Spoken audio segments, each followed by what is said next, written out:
Hello students.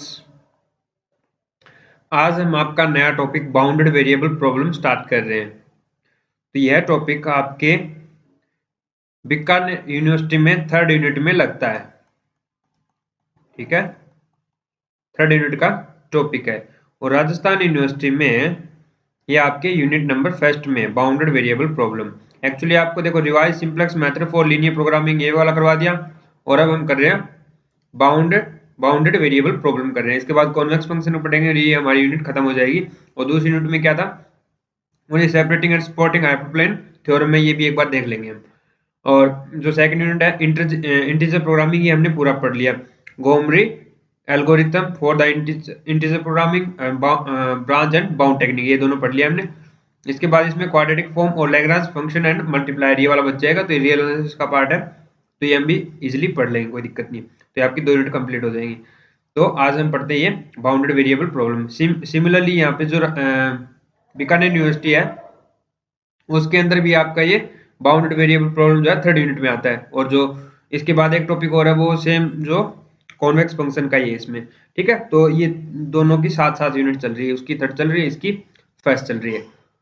तो इसमें देखो एग्जांपल लेते हैं, हम एग्जांपल के थ्रू सीखेंगे इसको। तो सबसे पहले तो ये देखते हैं कि बाउंडेड वेरिएबल प्रॉब्लम किसको बोलते हैं। तो इसके नाम से इसकी डेफिनेशन है कि आपको कोई भी एलपीपी देगा, उसके अंदर जो वेरिएबल होते हैं वो बाउंडेड होते हैं। क्या बाउंडेड होंगे? जैसे कि मैक्स या मिनिमाइज की कोई प्रॉब्लम है, z is equal to c x और a x is less than equal to b, ये क्या है? सब्जेक्ट है, सब्जेक्ट टू कंस्ट्रेंट। और इसके बाद जो x है वो किसी ui से, यानी कि जितने वेरिएबल है xi वो किसी ui से और एलाइज के बीच में वेरी कर रहे हैं, बाउंड हो रहे हैं किसी दो नंबर के बीच में। अब तक जितनी भी एलपीपीज पढ़ी थी उसके अंदर अपर बाउंड नहीं दिया था, लोअर बाउंड 0 दिया था, लेकिन अपर बाउंड के बारे में कुछ नहीं दिया था। तो यहाँ पे इस बाउंडेड वेरिएबल प्रॉब्लम में क्या होगा, हमारे वेरिएबल बाउंडेड होंगे। आज जरूरी नहीं है कि सारे के सारे हो, कुछ हो सकते हैं। मतलब दो दो वेरिएबल बाउंड कर दिए, तीसरे पे कोई रिस्ट्रिक्शन नहीं है, फ्री है, तो ऐसे मतलब, लेकिन कुछ ना कुछ होगा बाउंडेड उसमें, तभी उसको बाउंडेड वेरिएबल प्रॉब्लम बोलते हैं। ओके, ये तो इसकी ब्रीफ डेफिनेशन होगी। इसके बाद हम कोई एग्जांपल लेते हैं, उसके थ्रू इसको समझेंगे। ठीक है, तो मैं एक एग्जांपल ले रहा हूं। एग्जांपल,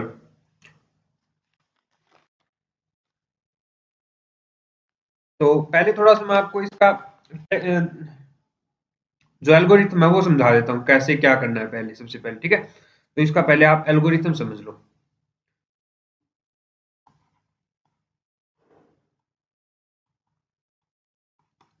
तो पहला स्टेप आपका यही होगा, जो भी LPP bounded variable problem given होगी, bounded variable linear programming problem, ठीक है, बीवी एलपीपी। ठीक है, कोई भी बाउंडेड वेरिएबल प्रॉब्लम गिवन होगी तो उसको आप पहले स्टैंडर्ड फॉर्म में कन्वर्ट करो। स्टैंडर्ड फॉर्म में कन्वर्ट करो, उसकी इनिशियल टेबल बनाओ, इनिशियल टेबल सिंप्लेक्स टेबल बनाओ। ठीक है, उसके बाद फिर उसका सॉल्यूशन देखना है। अब बात करते हैं हमारे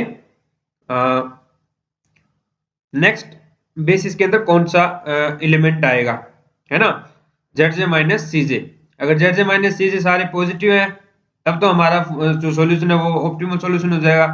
अब मान लो जेड जे माइनस सी जे किसी आर के रिस्पेक्ट में नेगेटिव आ रहा है, z r minus c r less than आ गया, किसी आर के रिस्पेक्ट में z r minus c r less than आ गया, तो हमारे पास वाई आर क्या हो जाएगा, इंटरिंग वेक्टर हो जाएगा,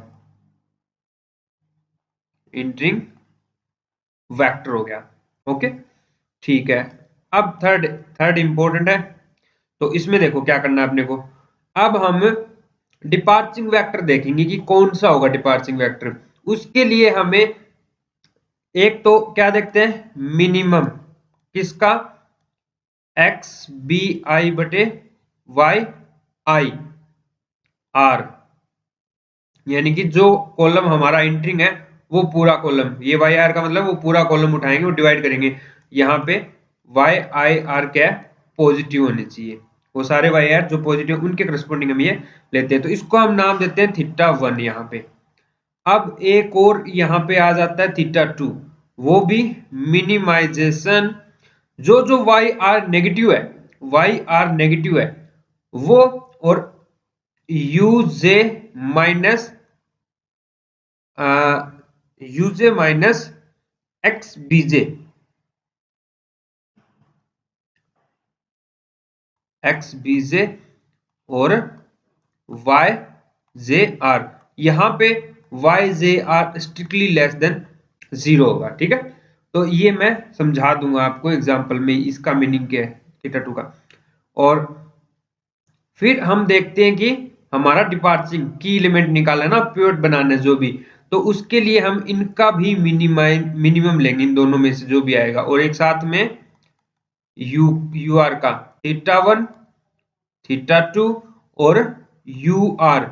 यहाँ पे यू आर क्या होगा, ये वाई आर जो है इंटरिंग वेक्टर जो भी होगा, और वो किस वेरिएबल के करस्पॉन्डिंग, मतलब वाई आर मतलब वाई टू की बात करें तो यहाँ पे यू टू आएगा। यानी कि हमारा x2 जो वेरिएबल है, x2 वेरिएबल जिस भी u से बाउंड है तो वो u आएगा, अदरवाइज ये किसी से बाउंड नहीं है तो इन्फिनिटी लिखेंगे इसकी से। ठीक है, तो यहाँ पे इन्फिनिटी, तो इनका सबसे मिनिमम लेंगे। तो ये थीटा जो भी की एलिमेंट बनेगा तो उसका हम क्या कर देंगे, हमारा उसको 1 बना के और जो भी ट्रांसफॉर्मेशन है वो कर देंगे। अब बात आती है इनमें से कौन सा मिनिमम है, थीटा 1 मिनिमम है, थीटा 2 मिनिमम है, या यू आर मिनिमम है। तो तीनों के लिए अलग अलग ट्रांसफॉर्मेशन होंगे इसमें। तो पहला आपको मैं हल्के से बता देता हूं, वैसे आप समझोगे इसको एग्जांपल से ही, ऐसे समझ में नहीं आने वाला है। तो पहला इसमें क्या करते हैं, if theta is equal to theta 1 आ जाए, यानी कि इन तीनों में से मिनिमम वैल्यू थीटा 1 आ जाए, तब तो जो सिंपल अपना क्या बोलते हैं एल्गोरिथम होता है सिंपलेक्स वाला, उसी से ये चलता जाएगा। ठीक है, then this correspond to x bk then yk will be the departing, तब then yk will be the departing vector।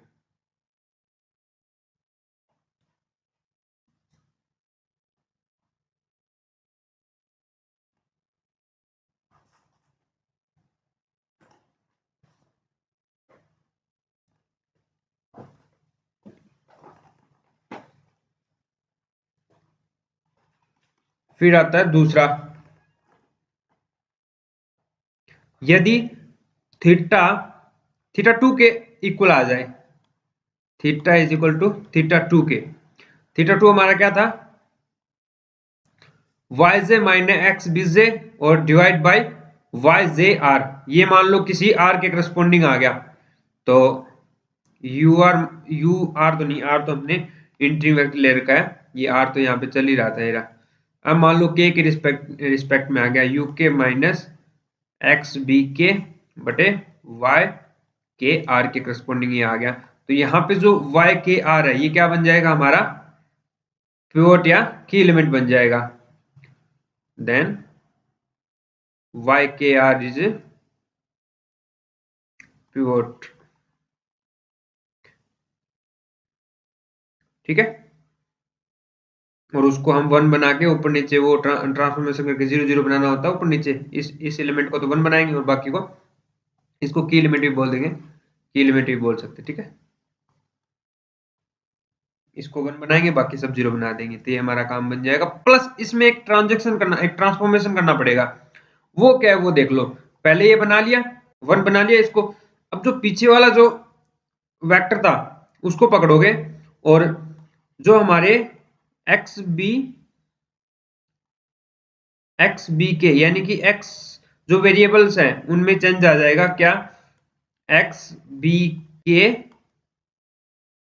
Are minus Y K R U R, ये ट्रांसफॉर्मेशन हमको करना पड़ेगा वहां पे, जहां पे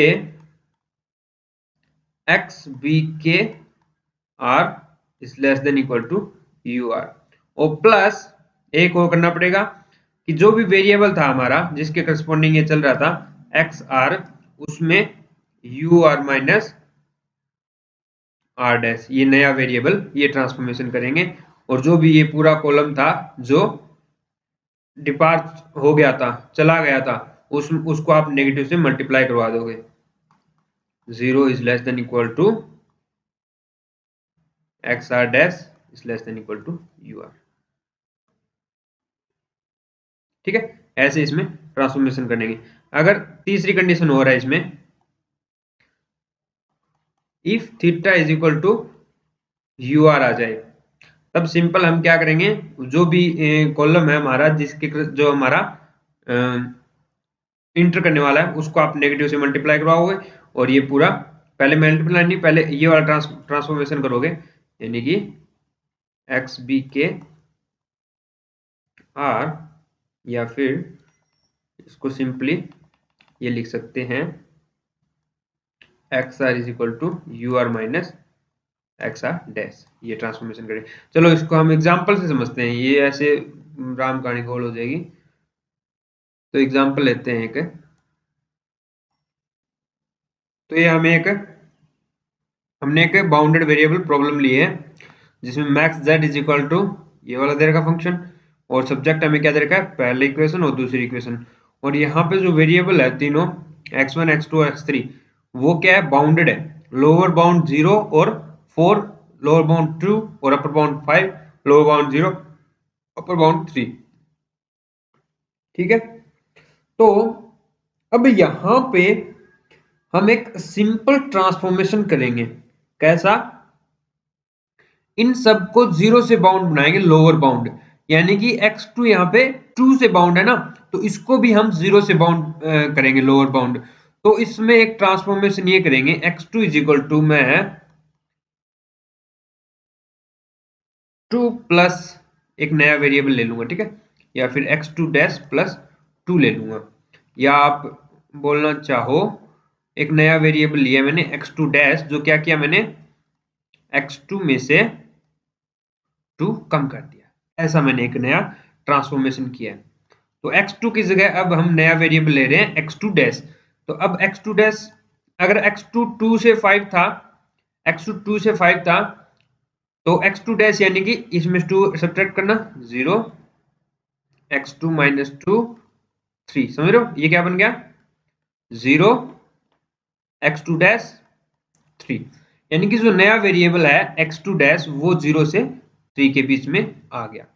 तो ये ट्रांसफॉर्मेशन आपको याद रखना है। लास्ट में जो भी ऑप्टिमल सॉल्यूशन आएगा, तो x2 की वैल्यू अगर कुछ आती है तो वो x2 की नहीं आएगी, वो x2 डैश की आएगी, और उसको यहां से रख के और हम x2 की वैल्यू निकाल लेंगे। समझ रहे बात को। तो ये हमने पहला इसमें ट्रांसफॉर्मेशन किया। क्या क्या हमने सबको जीरो लेवल पे ले लिया, इसको जीरो लेवल बोलते हैं, शून्य लेवल या जीरो लेवल जो भी है, जीरो लेवल बोलते हैं, ग्राउंड लेवल। ठीक है, यानी कि तीनों वेरिएबल को हमने जीरो से बाउंड किया, लोअर बाउंड, जीरो से लोअर बाउंड कर दिया। ठीक है, ओके, ये पहला काम था। दूसरा, अभी इसकी अब सिंप्लेक्स टेबल बनाओगे। सिंप्लेक्स टेबल बनाने के लिए आपको इसमें स्लैक वेरिएबल ऐड करना, सॉरी स्लैक वेरिएबल ऐड करना पड़ेंगे।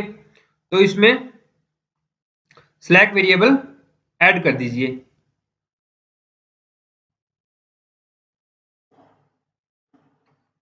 सॉरी मैंने ये हटा दिया, x2 dash is less than equal to 3।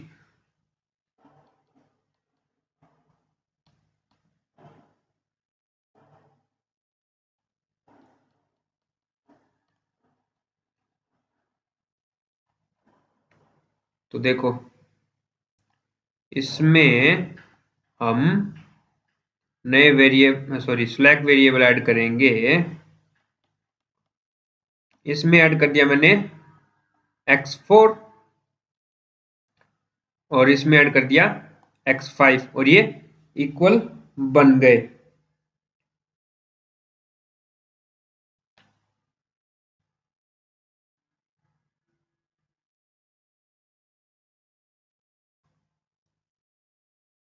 Ten, और यहाँ पे कितना हो गया, क्वेश्चन में हमें 23, सॉरी ये 14 दे रखा है, ये 14 दे रखा है, और ये क्या दे रखा है 23। अभी देखो, तो हमने जो नया वेरिएबल लिया x2 डैश यानी कि x2 माइनस x2, अब ये यहाँ पे पुट करना पड़ेगा हमें इस कंस्ट्रेंट में, और ऊपर भी हमें हमारे ऑब्जेक्टिव फंक्शन में। तो ऑब्जेक्टिव फंक्शन की तो कोई खास बात नहीं है, वो तो वैल्यू निकल जाएगी लास्ट में।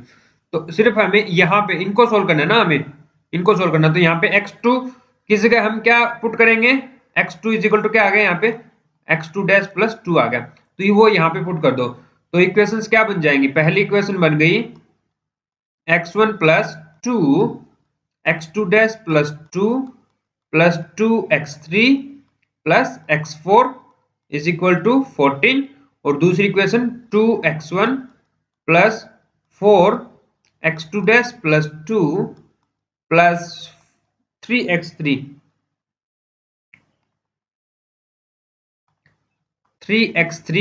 और plus x5 is equal to 23। ये x4 और x5 क्या है, हमारे स्लैक वेरिएबल है, तो इनको यहाँ पे ऐड कर दो।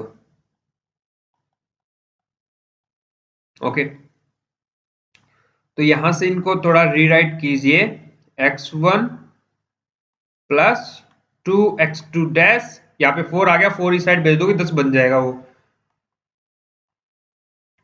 2x3 x4 is equal to 10, और 2x1 प्लस 4x2 डैश और प्लस 8, 8 इसमें 23 में सेट जाएगा, 15 बचेगा, 3x3 plus x5 is equal to 15। तो ये हमारे सब्जेक्ट टू कंस्ट्रेंट दोनों इक्वेशन बन गई। ठीक है, इनको अब हम सिंप्लेक्स टेबल में पुट करेंगे। चलो इसकी इनिशियल टेबल बना ली जाए।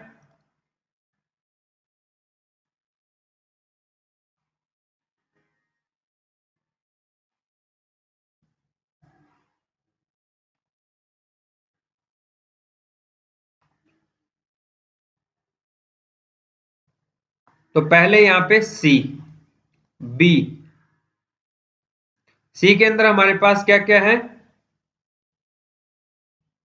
35200 35200 y1 y2 y3 y4 y5।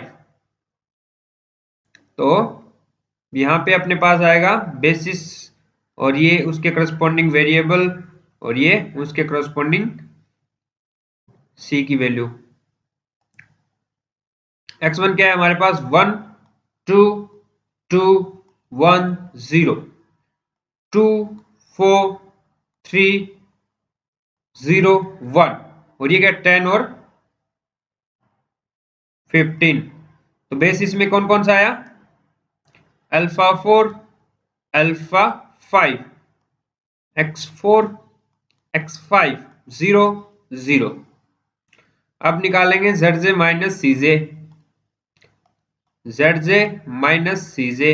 अब ये 0 0 माइनस 3 0 0 माइनस 5 0 0 माइनस 2 0 0 0 0। ठीक है, तो ये हमारे पास आ चुका है zj minus cj। Most negative क्या है, -5 है, तो ये हमारा हो गया इंटरिंग वेक्टर। तो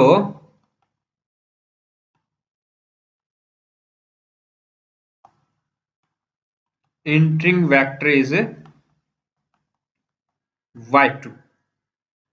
चलो अब हम पहले निकालेंगे मिनिमम रेशियो, और सॉरी जो हमारी टेबल बनती है इसके अंदर एक u को लिखना होता है हमें। ठीक है, साथ में पहले आप u1 को लिखोगे यहाँ पे u2 को, यहाँ पे u3 को, और u4 u5। अब देखो यहाँ पे x1 किससे लेस है, जो अपर बाउंड होते हैं ना वो उनको लिखना पड़ता है। x1 है 4 से, और x2 5 से नहीं है। अब x2 हमारे पास ये वेरिएबल काम कर रहा है हमारे टेबल में। ठीक है, ये देखो x2 डैश हो गया हमारे पास, ये क्या है 3 से, और x3 भी क्या है 3 से लेस है। x4 और x5 अपर बाउंड है नहीं, तो उनको इन्फिनिटी लेते हैं।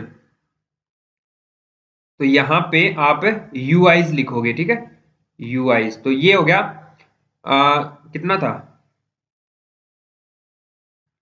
4 था, 4 3 3, ये तो हो गया 4 ये हो गया 3 और ये हो गया 3 और ये हो गया इन्फिनिटी, ये हो गया इन्फिनिटी। ठीक है ना? ओके, अभी हम मिनिमम लेते हैं। देखो किसका, पहले थीटा वन का मतलब है ये हमारा इंटरिंग वेक्टर है, तो इसके अंदर जो भी पॉजिटिव आ रहा है Y I J Y R जो जो पॉजिटिव है उसका इसमें भाग देंगे। तो पहले एक्स बी आई बटे वाई आई आर ऐसे लिखते हैं। ठीक है, वाई आई आर जो पॉजिटिव है उनके करस्पॉन्डिंग। तो यहां पे हो गया 10/2 कितना हो गया 5, 15/4। तो इसको नाम देते हैं हम थीटा 1। फिर इसके तुरंत बाद होता है थीटा 2। थीटा 2 को कैसे डिफाइन किया था हमने, वाई आर सॉरी जितने Y J minus X B J और divide by Y I Y J R. जो नेगेटिव वाई, ये वाला जो नेगेटिव है ना वो पोर्शन लेना है। तो इसमें ना तो इसमें नेगेटिव ना इसमें, दोनों ही पॉजिटिव है, तो हमारे पास सिर्फ ये थीटा 2 आएगा ही नहीं, थीटा 2 आएगा ही नहीं इस केस में। तो आप इस केस में इन्फिनिटी ले सकते हो थीटा 2 को। चलो ठीक है, तो थीटा 2 यहाँ पे क्योंकि वाई आई कोई नेगेटिव नहीं है तो हमारे पास इसको लेना ही नहीं है। थीटा 2 हम कोई भी नहीं लेंगे, या फिर इन्फिनिटी ले लो, कोई दिक्कत नहीं है। तो अब देखो हम थीटा लेते हैं minimum. Theta is equal to क्या होता है, मिनिमम ऑफ थीटा 1 थीटा 2 और u2 लेंगे। u2 समझ रहे हो, u2 क्यों कि हमारे पास इंटीग्रल वेक्टर क्या है, ये वाला है u2 वाला।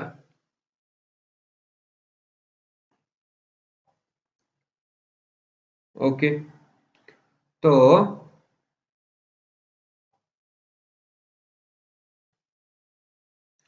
अब देखो इनकी वैल्यूज क्या क्या आ रही है। मिनिमम ऑफ थीटा 1 क्या है इनमें से 5 और 15/4 में से मिनिमम कौन सा है, 15/4 आई थिंक ना। तो ये हो गया 15/4। और थीटा 2 को हम ले रहे हैं इन्फिनिटी, मिला ही नहीं तो इन्फिनिटी ले लो। और u2 हमारे पास क्या है 3 है, तो इनमें से मिनिमम आ गया 3 है ना। और 3 किसके करस्पॉन्डिंग आया है, u2 के करस्पॉन्डिंग। अगर यहाँ पे ये मिनिमम होता ये वाला, यानी कि 15/4 अगर मिनिमम होता तो इसको हम की एलिमेंट मान लेते, और जो रो ऑपरेशन करना होता है इसको 1 बनाना होता है, ऊपर वाले को 0 बनाना होता है और हमारा काम बन जाता। लेकिन इस केस में हमारे पास जो मिनिमम है वो u2 आ गया।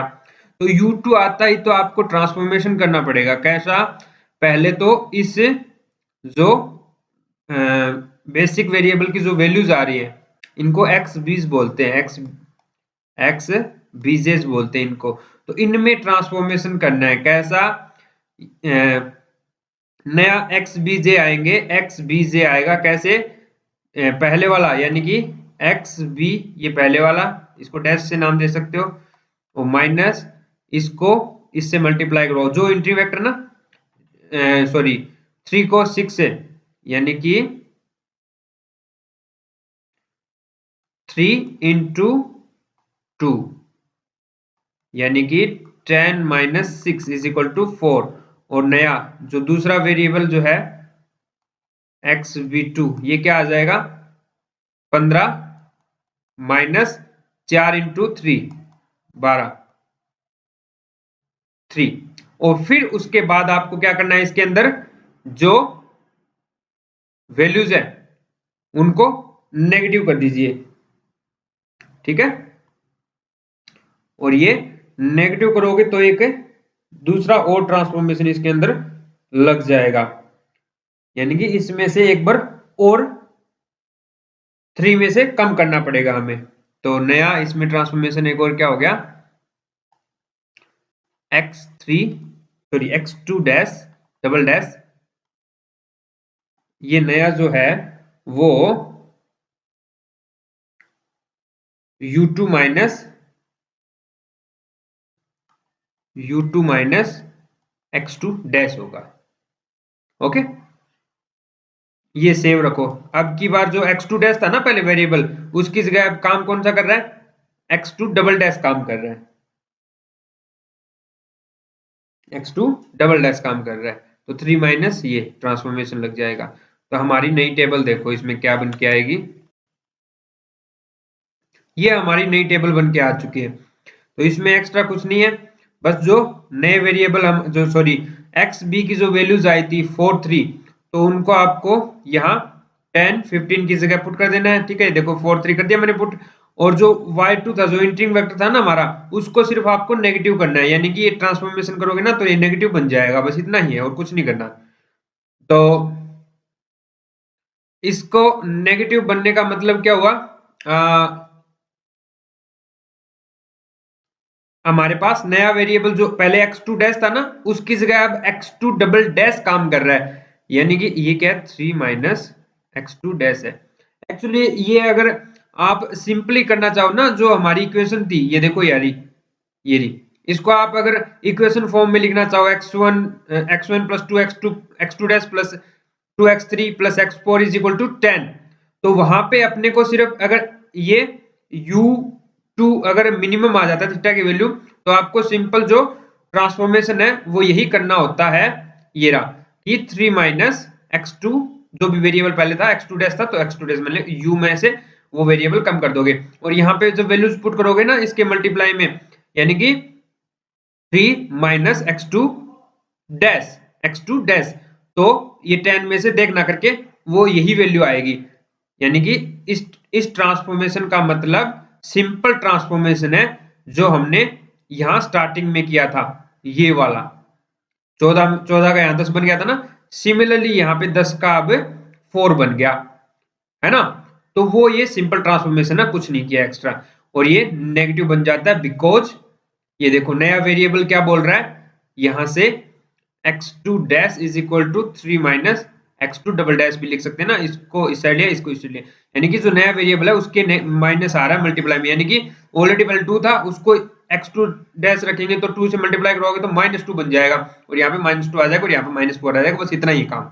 ओके, तो अब हम इसका zj माइनस cj निकालेंगे नई टेबल का, zj माइनस cj, तो zj माइनस cj 0 0 -3 और 0 0, ये सॉरी यहां पर भी एक्चुअली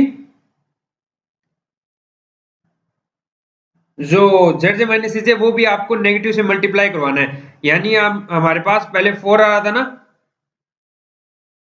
तो यहां पे 5 आएगा अब। ठीक है, पहले -5 था ना, तो यहाँ पे 5 आएगा, नेगेटिव से मल्टीप्लाई करवा दो इसको, या फिर आप ऐसा बोल सकते हो कि यहाँ पे आपको -5 रखना पड़ेगा अब। ठीक है, तो ये ध्यान रखो कि जो हमने पूरा वेरिएबल में ही चेंज कर दिया, यानी कि 3 minus x2 dash double dash रखेंगे तो हमारे कोफिशिएंट वेक्टर में रखोगे ना यहाँ पे, इसमें भी तब भी एक नेगेटिव आ जाएगा, x2 डबल डैश माइनस का आ रहा है ना, इसलिए नेगेटिव आ रहा है, तो इसलिए यहाँ पे ये -5 बन जाएगा कोफिशिएंट वेक्टर में, बस इतना सा फर्क है। ओके, चलो अब 0 0 ये कितना आ गया 5, और 0 0 -2 -2 0 0 0 0 0 0, यानी कि हमारे पास अब मोस्ट नेगेटिव क्या आ रहा है, ये आ रहा है, और इसके करस्पॉन्डिंग u j की वैल्यू क्या है वो और रख दो सारी। अब एक बात ध्यान रखना, इसके लिए वो जो मैक्सिमम वैल्यू वो चेंज हो जाएगी, कितनी हो जाएगी, पहले कितनी थी 0 से 3 थी, और अब कितनी हो जाएगी, अब भी 0 से 3 ले रहा है क्या, अब भी 0 से 3 ले रहा है ये, तो वो चेंज नहीं हो रही, ये इतनी रहेगी। ठीक है, 0 to 3 रहेगी, तो यहाँ पे लिख दो आप 4, ये 3, ये 3, ये इन्फिनिटी, ये इन्फिनिटी, ये यूजेज की वैल्यू है। ठीक है, तो मिनिमम ऑफ थीटा 1 निकालो, अब यहाँ से थीटा 1 की वैल्यू क्या आएगी, थीटा 1 यानी कि हमारे पास ये ना 4/1 4 और 3/2, तो थीटा 1 तो आ गया 3/2, थीटा 2 थीटा टू यहाँ पे नेगेटिव कोई है नहीं, तो ये इन्फिनिटी रख लो, कोई दिक्कत नहीं है। और अब देखो मिनिमम निकालना है, तो theta is equal to minimum of theta one theta two U one, यानी कि ये 3/2 है, इसके लिए तो थीटा वन, और इसके लिए थीटा टू हमारा इन्फिनिटी आ गया, और वो है हमारा 4। मिनिमम ऑफ 3/2 इन्फिनिटी और 4, इनमें से मिनिमम आ गया 3/2, जो किसके करस्पॉन्डिंग आया है, इस 2 के करस्पॉन्डिंग। तो ये हमारा की एलिमेंट बन गया। अब हम इसको बनाएंगे 1 और ऊपर वाले को 0 बनाएंगे और नई टेबल बनाएंगे। अभी डिपार्चरिंग कौन सा हुआ है, ये हो गया, जिसके करस्पॉन्डिंग 1 है ना, तो 5 y5 डिपार्चरिंग हो गया।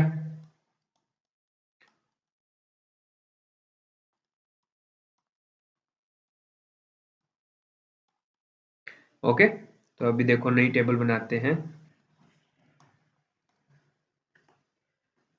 तो हमारी ये नई टेबल बन चुकी है। इसमें एक्चुअली हमने क्या किया था, सिंपल ट्रांसफॉर्मेशन किया था, इसको 2 से डिवाइड किया और फिर ऊपर वाले में से डिवाइड करने के बाद जो बनेगी मैट्रिक्स, जो भी रो बनेगी वो घटा दी। ठीक है, तो ये हमारी बन के आ गई इस टाइप से। अब हम z से माइनस सी से निकालेंगे, तो z से माइनस, ये देखो 3 में से 3 गया 0, ये -6 और -6 में से 5 यानी कि -1 आ जाएगा।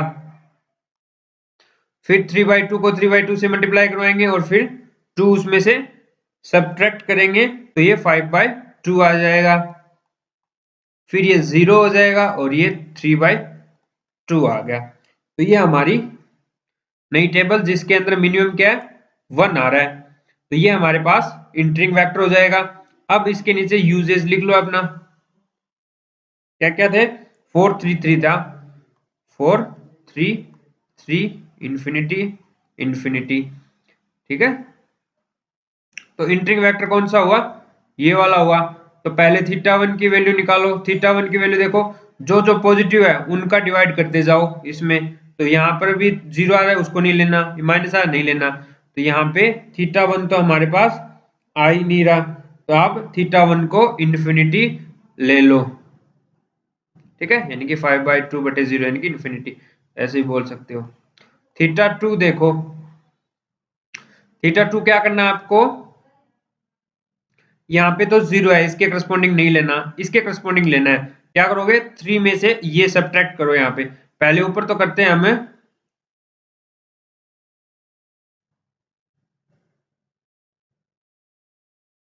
सॉरी, जो भी यहाँ पे बेसिस कौन से एलिमेंट है, अल्फा 4 है ना, तो अल्फा 4 वाला अल्फा उठाओ, यानी कि यू उठाओ, यानी कि इन्फिनिटी -5/2 ऐसे करना होता है, समझ रहे हो, इन्फिनिटी आ गया।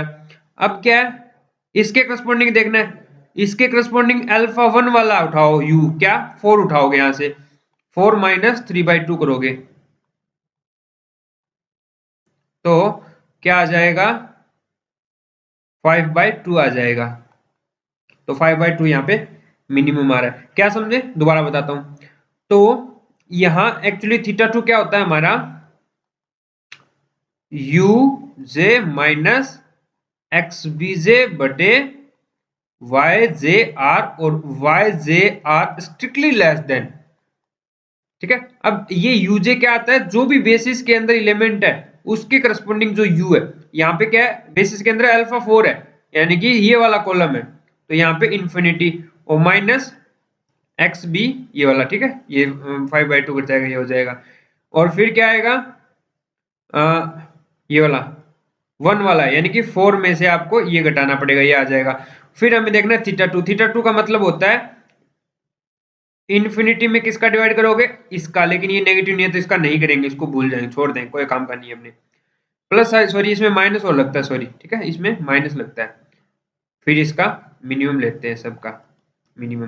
तो ये जो नंबर आया है इसको आप -2 से डिवाइड करोगे और फिर इसका मिनिमम लोगे, यानी कि theta two is equal to 5/2 बटे YIR यानी कि -2, यही है अकेला, तो ये आ जाएगा आपका 5।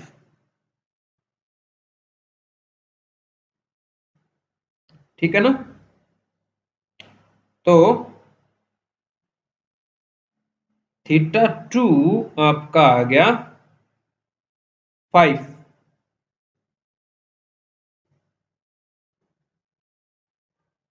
5 या 5/4, 5/4 आएगा, सॉरी। ये 2 से 2 ऊपर नहीं कटे, इसके इसके साथ मल्टीप्लाई हो जाएगा, 5/4 आ गया, सॉरी, ठीक है।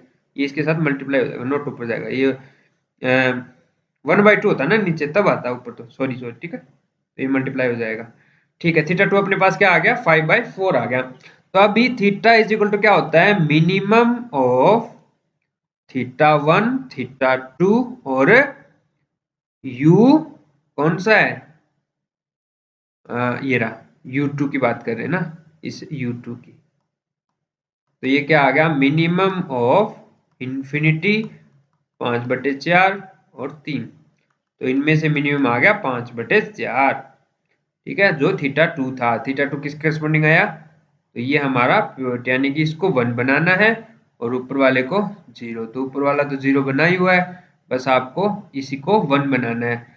तो ये जो नई टेबल बनेगी उसके अंदर सिर्फ आपको इस रो को 2 से -2 से डिवाइड कर देना, इतना काम आपको करना है। और फिर उसके बाद हम इसमें ट्रांसफॉर्मेशन और करेंगे, कौन सा, वो बेसिस वाला, क्योंकि ये किसके करस्पॉन्डिंग आया अपना, θ2 के।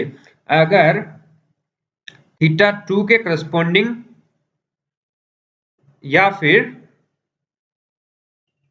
इस यू आर के करस्पॉन्डिंग अगर हमारे पास ऐसा आता है, तब हम फिर ये ट्रांसफॉर्मेशन करते हैं वो। चलो फिर इसकी नई टेबल बनाते हैं। अभी देखो हम क्या करेंगे, जो हमारा पहले डिपार्चिंग हो गया था, कौन सा हो गया था, देखो ये एंटरिंग हुआ था, तो ये 0 1 ये वाला डिपार्च हो जाएगा, यानी कि α1 या फिर y1 या फिर x1 जो हमारा वेरिएबल है वो डिपार्चिंग हो जाएगा y1। तो इसमें एक ट्रांसफॉर्मेशन करना पड़ेगा हमको, कैसा,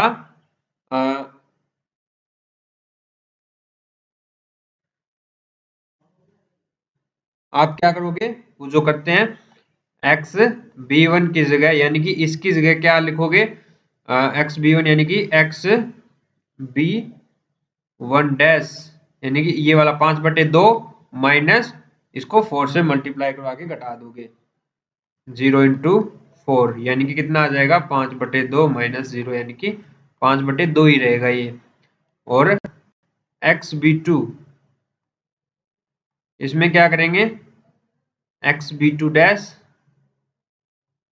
माइनस 1/2 और ये कर देंगे, ठीक है। तो ये हो जाएगा 4 × 1/2 प्लस हो गया ना, माइनस और माइनस प्लस हो गया, तो ये 6, यानी कि -3/4 प्लस 2, तो ये आ गया अपने पास 5/4, 4 दूनी 8 में से 3 गए, 5/4, ठीक है। और प्लस इसको आप पूरा नेगेटिव से मल्टीप्लाई करवा दो, या फिर बोले तो x1 की जगह मैंने क्या किया, 4 - x1, 4 - x1, ठीक है, x1 डैश, ये मैंने ट्रांसफॉर्मेशन कर दिया। ओके, मैं एक न्यू फाइल ले लेता हूँ और न्यू टेबल बना लेता हूँ। एक्चुअली आपको बता देता हूँ मैं क्या करूँगा।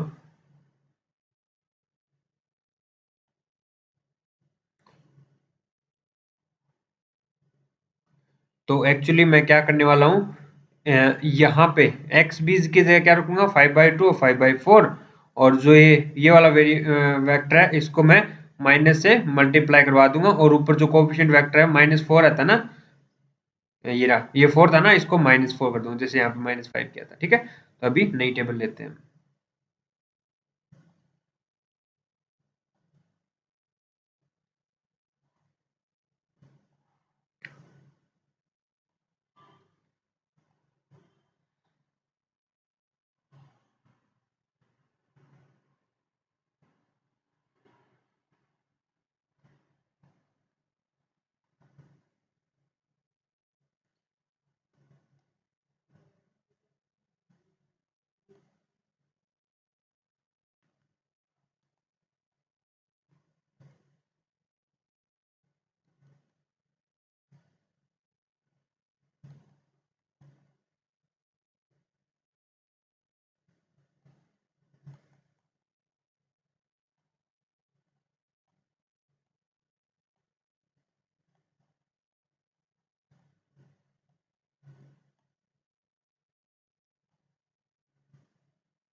अब ये हमारे पास टेबल बन के रेडी हो चुकी है, ठीक है। तो अब हम इसमें ZJ माइनस CJ की वैल्यू फाइंड करेंगे। ZJ minus CJ, ZJ CJ मतलब ये -5/2 में से ये 4 कम जाएगा तो ये 1/2 बचेगा, ठीक है। 1/2 और यहाँ पे -5 ये 0 हो गया। और फिर नेक्स्ट आएगा 7/4 और फिर 0 और 5/4, 0 और 5/4। तो हमारे पास आल ZJ माइनस CJ क्या आ रहा है, पॉजिटिव आ रहा है। ZJ माइनस CJ क्या आ गया, पॉजिटिव आ गया। यानी कि जो हमारे पास फाइनल जो बेसिस के अंदर सॉल्यूशन आया वो हमारा ऑप्टिमल सॉल्यूशन है। यहाँ पे क्या आया, α2 आया, यानी कि x2 डबल डैश चल रहा था अपना, डबल डैश चल रहा था, तो वो क्या आ गया अपने पास 5/4। और दूसरा क्या आया, x1 डैश, यहाँ पे क्या है x1 डैश है, नोट x1, ठीक है। x1 dash is equal to क्या आ गया 0 और x3 इज इक्वल टू क्या आ गया 0। x3 डैश नहीं है, सिर्फ x3 है, इसमें कोई हमने ट्रांसफॉर्मेशन नहीं किया था। ओके, तो ये तीन वैल्यू चाहिए हमें। x4 α4 यानी कि x4 5/2 आ रहा है, लेकिन वो हमें नीड नहीं है उसकी, वो तो स्लैक वेरिएबल है। ओके, तो अभी देखो ये ट्रांसफॉर्मेशन हम मेन जो हमारा तो x2 डैश हमने क्या माना था, x2 double dash is equal to था हमारा 3 माइनस x2 डैश था, सिंपल x2 डैश, ठीक है। तो यहाँ पे 5/4 रखना, 5/4 is equal to 3 minus x2 dash. तो x2 डैश क्या आ जाएगा, ये इस साइड ले आओ, ये इस साइड ले जाओ, यानी कि x2 dash is equal to 3 minus 5/4, 12 में 7/4 आ गया, ठीक है ना।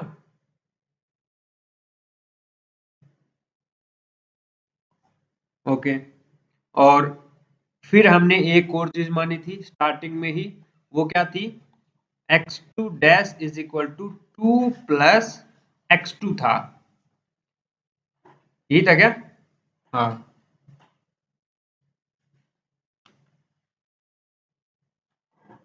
हाँ यही था, नहीं सॉरी, x2 डैश प्लस 2 था,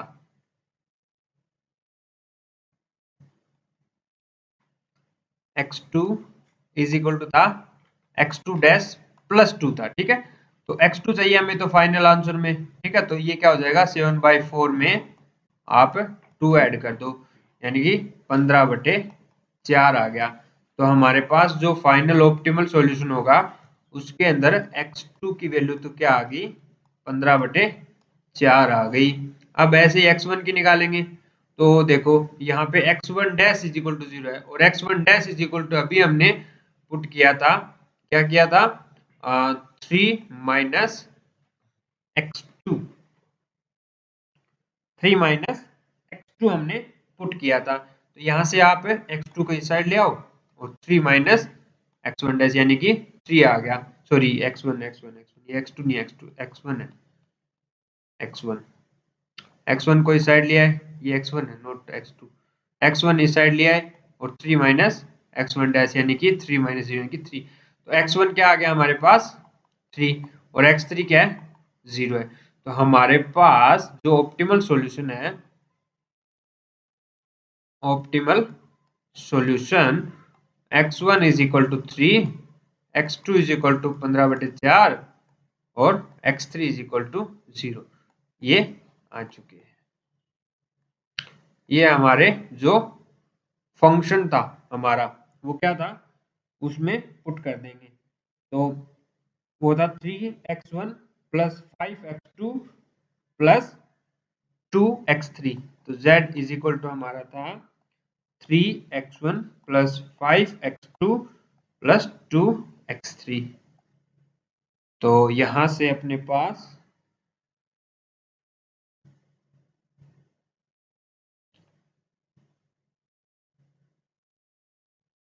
सॉरी 4x1 था, 4x1 था, 4x1, 4x1, ठीक है। तो यहाँ पे रखेंगे तो ये वैल्यू 3 यानी कि 12 और ये 15 इंटू 5 इंटू 15/4 यानी 75/4 और प्लस 3 इंटू 0 यानी कि 0। तो ओवरऑल अपने पास आ गया 123/4 ये अपना मैक्स जेड है ऑफ बाउंडेड वेरिएबल प्रॉब्लम का। ठीक है ना। तो ऐसे इसको सिंपलीफाई करना पड़ता है, इसको सोल्व करना पड़ता है। तो ये इसका एक एग्जाम्पल था, काफी अच्छा एग्जाम्पल है क्योंकि इसमें जितने ट्रिक यूज होनी होती है वो सारी हो गई इस एग्जाम्पल में, इसलिए मैंने आपको ये करवाया है। तो नेक्स्ट में दो दो एग्जाम्पल और करेंगे हम इसका, तो 2 लेक्चर में इसको हम अच्छे से समझ लेंगे।